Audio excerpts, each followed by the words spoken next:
আজি আমাৰ এই দৰামাৰী হেকাইপাৰা এই অঞ্চলৰ ৰাইজে বহুত বছৰৰ পৰা এই মাছুৱাঘাট দলংটো বিচাৰি আছিল, কিন্তু আমিও দিব পৰা নাছিল ইমান বছৰ।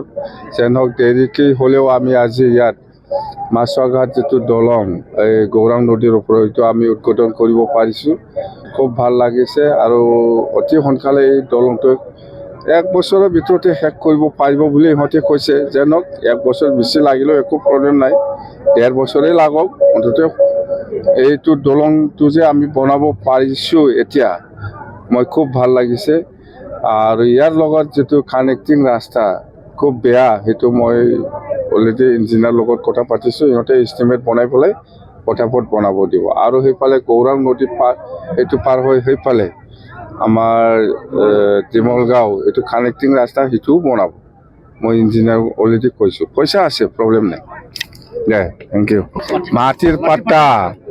মাটিৰ পাট্টাটো মই ঘোষণা কৰিছোঁ যে আপোনালোকে এপ্লিকেশ্যনবিলাক দিয়ক, দৰখাস্তবিলাক দিয়ক।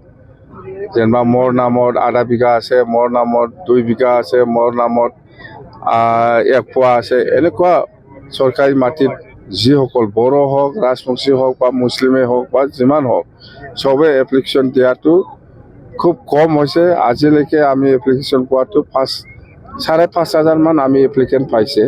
এইটো অতি সোনকালে জানুৱাৰী 10-15 ভিতৰত আমি দিম ফাৰ্ষ্ট ফেজ হিচাপে, আৰু বাকীটো আমি কণ্টিনিউ কৰি থাকিম। দে ৰাষ্ট্ৰীয় উদ্যান বেদখল কৰিছে।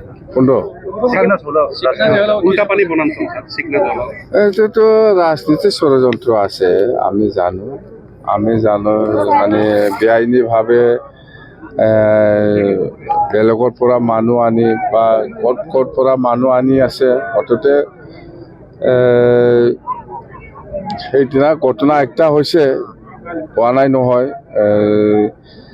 জংঘল কাটিবৰ কাৰণে এনেকুৱা টিম বনাই পেলাই 500জন 600জন এনেকুৱা টিম বনাই পেলাই জংঘলত কাটিবৰ কাৰণে এনকাৰেজ কৰা মানুহ আছে, আমি জানো এইটো। মুঠতে ইয়াত ৰাজনীতি ষড়যন্ত্ৰ আছে। ইয়াৰ মতলবটো হ'ল PTCত গণ্ডগোল কৰিব লাগে, গণ্ডগোল কৰি পেলাই মানে মুঠতে গণ্ডগোল কৰি পেলাই আমাৰ উন্নতিটো বন্ধ কৰা, বাছ কথা এইটো।